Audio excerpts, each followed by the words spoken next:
What's up YouTube, it's Kuba Name back into the video, and today we are doing a DN duel with Mermail versus I call it Monkeyboard Magicians, because they use a Monkeyboard in Magicians, so yeah. So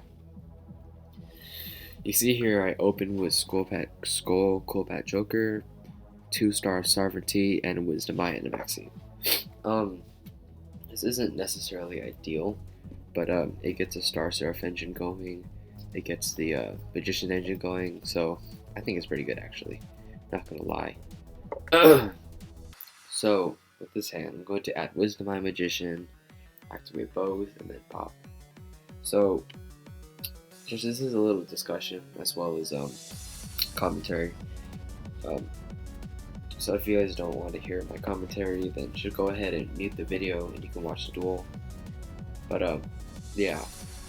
So the meta post BOSH, it's literally going to be like how Dragon Rulers, well not really, it's because Dragon Rulers, when they came out, it was Spellbooks and Dragon Rulers, so it wasn't necessarily a tier 0 format, but this is going to be a tier 0 format though. I think it's going to be like how Dragon Rulers were after the ban list and when they hit Judgment. It's going to be kind of like that, where basically it's going to be tier 0. If you're not playing the deck, you're probably going to lose. But I'm going to go up against that challenge because, you know, I'm just like that. I don't like playing these tier 1 meta decks for some reason, but I'll play like tier 2 or like a version similar. Like this is kind of similar, I guess. The Monkeyboard version. I basically wanted to incorporate the Monkeyboard because like when I've noticed when playing this deck is it takes a lot of resources to set up scales. So what Monkeyboard does is takes away that problem because it's a 1-card scale. And I have Gurchidle in there too. I only have one because if I want to make a play that doesn't involve Magicians, like it just involves the Star Seraphs, then I can go ahead, use Monkeyboard, search out the turtle, and Pendulum Summon, because then with Skull Crobat Joker, you can only Pendulum Summon Odd Eyes monsters, Magician monsters, and Performance Pound monsters. So I figured like, hey, it's nice to have some diversity and do that. So yeah, you see here I used Daigusto Emerald. This is a pretty decent board. I still have, you know, 5 resources, I guess, 2 on field and then 3 in hand. I don't have to count the pendulum scales because they're just there, to me at least. So we see here that my opponent is indeed playing Mermail, and I do have the maxi ready. So yeah, I want to know what you guys think about this kind of videos. If you guys enjoy the video, go ahead and like it. If you guys want to see me do more of these, go ahead and like it as well. I am not consistent with uploading videos, as you guys know, or have been with me on the channel. I only do it, I guess, when I'm really into the game. And I guess I'm really into the game at the moment, but I'm not consistent because then I only play when there's a regional coming up.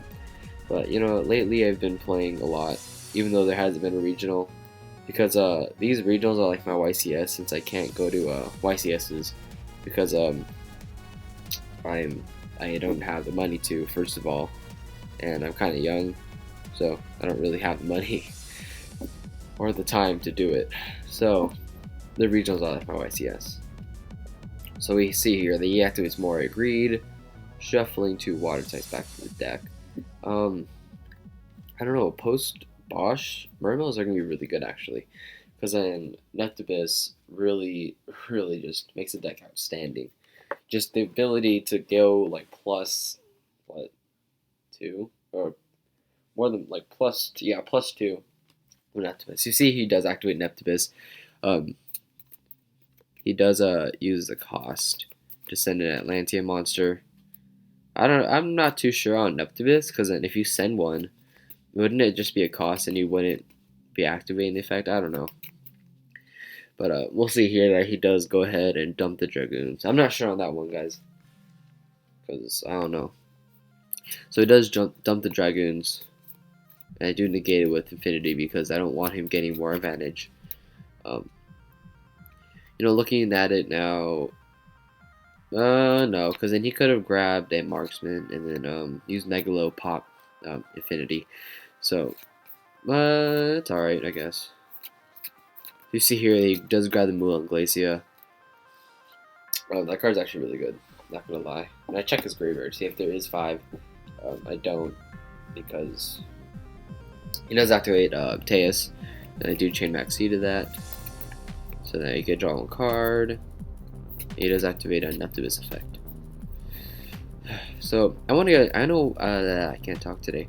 I want to know what you guys think on the new Pepe deck that's coming out, because Pepe has been dominating, or Pepe and Cosmo has been dominating for like the past couple months or so, and then Magician came out, and then we saw a rise in Pepe Magician, which I like that idea. Which is kind of why I came up with this Monkeyboard idea, because it's using a small engine. And you see, I do draw Gur Turtle, and he does use Megalo effect, and I'm probably gonna lose here. So he does activate Sphere, or he does add Sphere. And then you see here that he does go ahead and use Megalo's effect to tribute off Dragoons. So he does go ahead and use Dragoon's effect as well.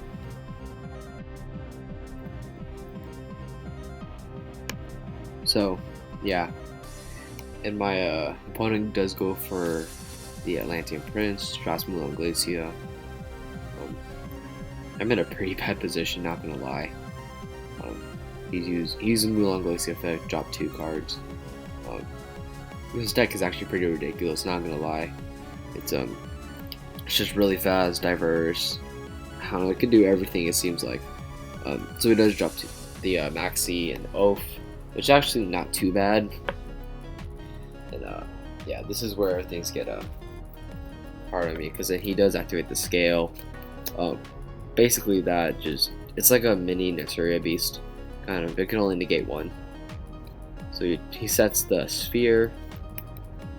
So yeah, I want to know what you guys think on this new Pepe deck that came out.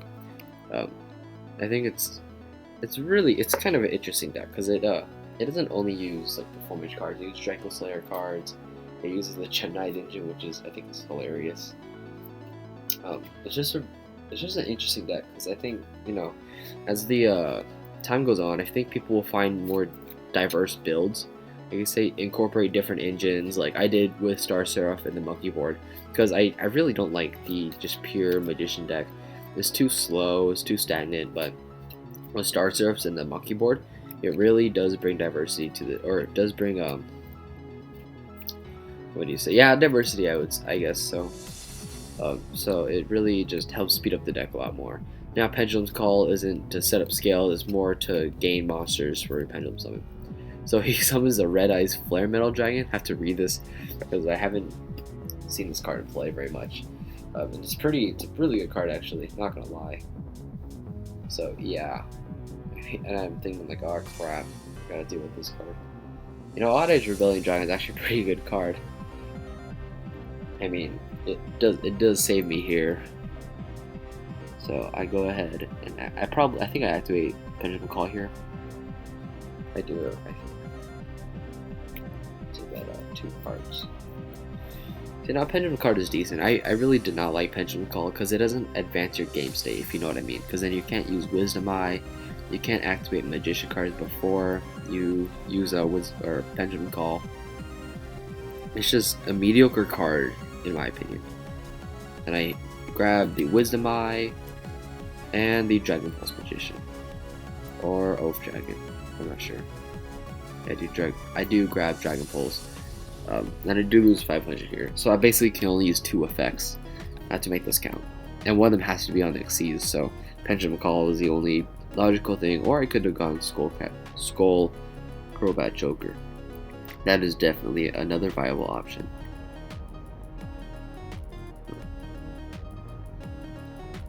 So, I mean, yeah. I do want to conserve resources here. So I only Pendulum Summon 3, the 2 Dragon Pulse, and the Wisdom Eye. Because I was thinking, like, since I already know what his back row is, I can just go for the Odd Eyes. Target the red eyes, target red eyes, and then I can go ahead and I don't know what I'm doing here. I meant to just overlay the 2 Dragon Pulls, and then basically go odd eyes target metal, dark rebellion attack Moon Glacia, and then Wisdom Eye attack the red eyes card. I actually want to pick up a dark rebellion, but I don't have any. Probably should. It's a good idea. So anyways, go ahead, use dark rebellion, attack the Moon Glacia, as I do here. I don't know what I'm doing. You know, watching back on these me playing, I realize how bad I am at this game. But so yeah. And then I just go ahead and attack. And basically clear my opponent's board, which is great. So then here I go ahead, activate the Skull Combat Joker. I add a, I'm not sure what I add. I might just add another Monkeyboard. Yeah, I do. I don't know, Monkey's a good card on itself, which I really like in this deck. Because then if you look at it, if you look at my deck, you see that the Magician, there's like a Magician engine, there's a Star Seraph engine, and there's a Perform Pal engine. I think it brings pretty good synergy to the deck because then it doesn't use too many resources. So here I go to end phase on accident. I meant to, I don't know what I was doing. I meant to stay in main phase 2, and here I'm like, okay, wait a minute. I didn't mean to do that. Yeah. So then, because I want to use Dragon Pit Magician to dump him off the board and pop his sphere, and then chain up his dweller. So this guy's cool about it. He's just like, alright, sure. So I was actually in a losing position, like most of the game, and now I come back and stuff. So I activate Dweller here because I don't want to get any more advantage. Monkeyboard does have other uses other than just being a pendulum scale. That you can use Dragon Pit Magician as well, which I really like. And I know it's cards like this that really boost my deck because then it's just like cards that can do stuff on their own, like Star Seraphs, Monkeyboard. It brings good utility to the deck because then you don't have to expand as many resources in order to make it plays. So here I grab Abyss Turge, and I think he just sits on that. Yeah, at this point he's in a losing position because he can't really do too much. At this point, I think I just gain a lot of momentum from here because he can't really get over my board. And only being at 400 life points, I'm cutting it pretty steep. Alright, so I turn to defense, and attack and rebellion. I just entered. The reason I put Abyss Dweller on defense is because in case he does drop a Megalo, or I don't know, he doesn't have enough resources to drop Megalo, but I was just afraid of having something bigger than him and then him running over it. So I didn't really want to take that chance, and plus damage to me isn't as important as living, I guess. He does top throw Dragoons, which isn't gonna do much. He does grab Diva, and he does grab the Marksman. Or the, if... At this point, I think I top deck something, like, insanely good. I just able to go off. Yeah, he does attack well. Alright, yeah, so I do top deck Skull Combat Joker. And then I just go off from here. Because I'm able to pop my own scale. I'm able to... No, actually, I think it just pendulum summon too. I read it because I want to make sure I'm doing everything. So go ahead and pendulum summon too. I'm able to overlay for a Strike Bouncer, because then just in case he does like get another card that's able to use on-field effects, I can just negate with Bouncer.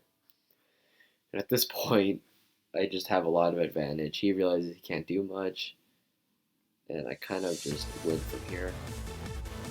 Or I just stack the game. So yeah, that was game 1.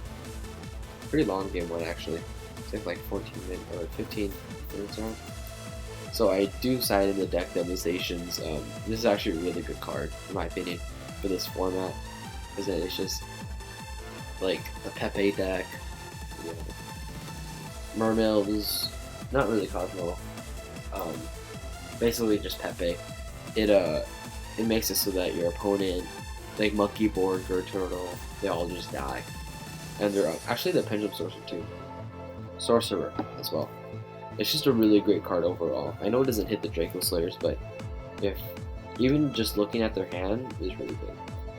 It's kind of like how My Crush was used in the Necros days.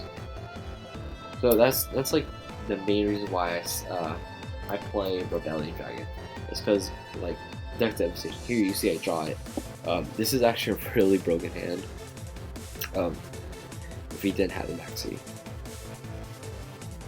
But you know, looking back on it, I think I could have just went ham, because deck devastation would just empty out his whole hand immediately. You do see that he does drop the maxi, and I do go ahead and add the sovereignty, and just attack for like 18. And you see here he does flip the sphere, which sucks. I like seeing these older decks return, especially like decks like Mermail. I always like playing as like they're just a really cool deck to me. I'm not sure why. I mean, yeah, he does such some really good day. So, do you guys like me doing these kind of videos? Because I'm just testing it out for now. I'm not sure if I'll do more in the future. I might, but we'll see. I am getting 2 boxes of BOSH, so if you guys do want to see me open that on the channel, feel free to let me know. Because there being a hollow in every pack is just gonna be awesome. I like how they're doing that now, hollow in every pack, but they got rid of ultimate rares and ghost rares. I think that's pretty worth it though. I don't mind that trade. I never really cared for ultimate rares, I guess. They're alright. Alright, so you see that my opponent did add the UC Diva with Dragoons, and yeah, he's just able to make a huge board from here. And yeah, he just goes infantry, add the Diva, or noble the Diva. Okay. He's able to use Diva effect, grab Method Abyss. Yeah, Diva does get really good in this format. Now, since Method Abyss is legal, or is going to be legal, and just everything is just going to go into play for this deck. I think it's going to be a solid tier 2 deck. I mean, it can just create so much advantage. It can just, like Method Abyss is just an insane card. So use Method Abyss effect. And basically having 4 Method Abyss with Diva being a searcher, which is crazy. So he does send the Dragoons. And proceeds to gain more advantage. Adds a Marksman. I'm sure he has Megalo in hand. Or Teus. Where he's going to grab Megalo. Or Mulan Glacia. See, he Mulan Glacias me twice. And he does, I think he does special with Trish. It's crazy. This deck is just insane. Or he summons Tatsunoko. And I think he does this just because he wants to summon Mulan Glacia. Which makes sense. And yes, you guys go ahead and pop 2 cards out of my hand. Unfortunately, getting rid of my stick and chair, which sucks. Like, it could have been any other card, but like Scepter. I would have been fine with it, but no. No, of course not. When do things ever go my way? Not gonna lie, I did get really lucky both games. Or pretty lucky at least. Both games. I mean, I did get lucky in this game too, so I can't complain. This just shows, like, my deck's actually pretty good. Not gonna Okay, so he does use Tatsunoku effect and is able to special nutrition, which is crazy.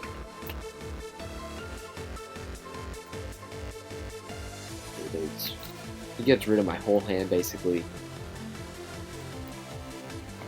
Pops the chair and pops my skull Crobat Joker, which sucks a lot. I think I'm in a horrible position here because I have two cards that have no synergy together. Three cards. And he's just able to put a huge amount of damage on board. And you see here I live by 100 life points, which is crazy. Then yeah, I draw the Scepter and I'm just like, wow, this is crazy. And then Scepter, grab my chair, and then go off from there because then can't do anything to stop it.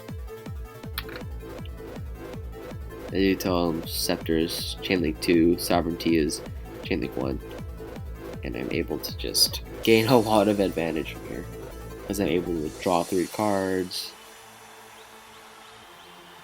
Yeah, this deck is just insane.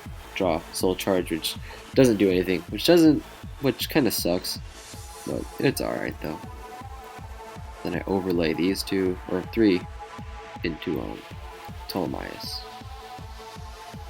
I just want to make sure that wasn't the equip that basically kills monster effects. So I go ahead, activate Ptolemaeus, target the Wheel of Glacia.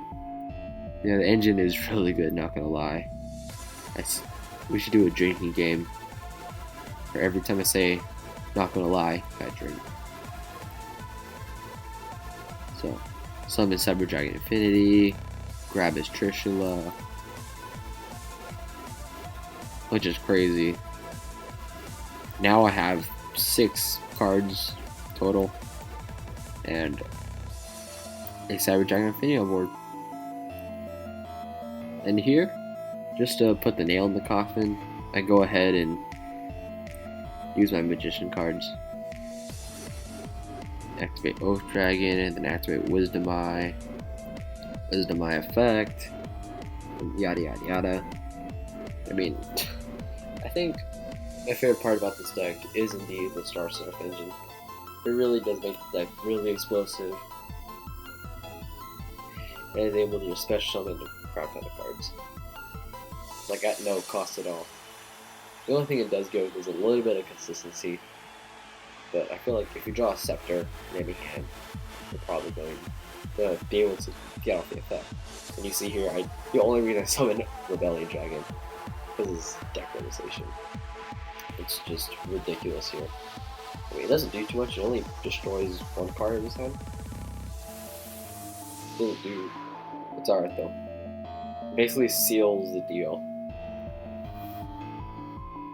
So I see he has 2 cards he can't really use. Sorry for any background noise, by the way. So then, yeah, if he summons a Turge, I can just negate it. Yeah, so he just does pass.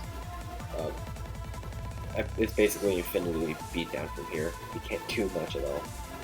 You know, in both games, I was in a losing position like 2 times, and it's just wow. This deck is insane.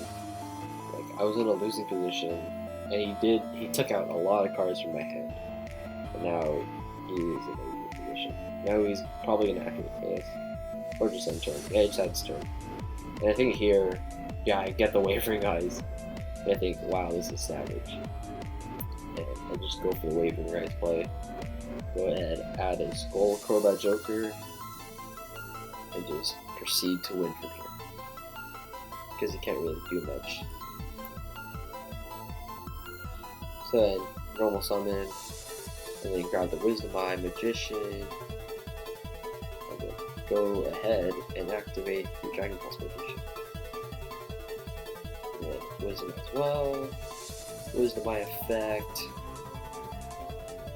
and then Dragon Pit. And he just missed a beat here because he knows he can't do much. So yeah, thanks for watching, guys. Fubuki9 signing out. And if you guys want me to do more of these videos, please let me know. Thanks guys for watching.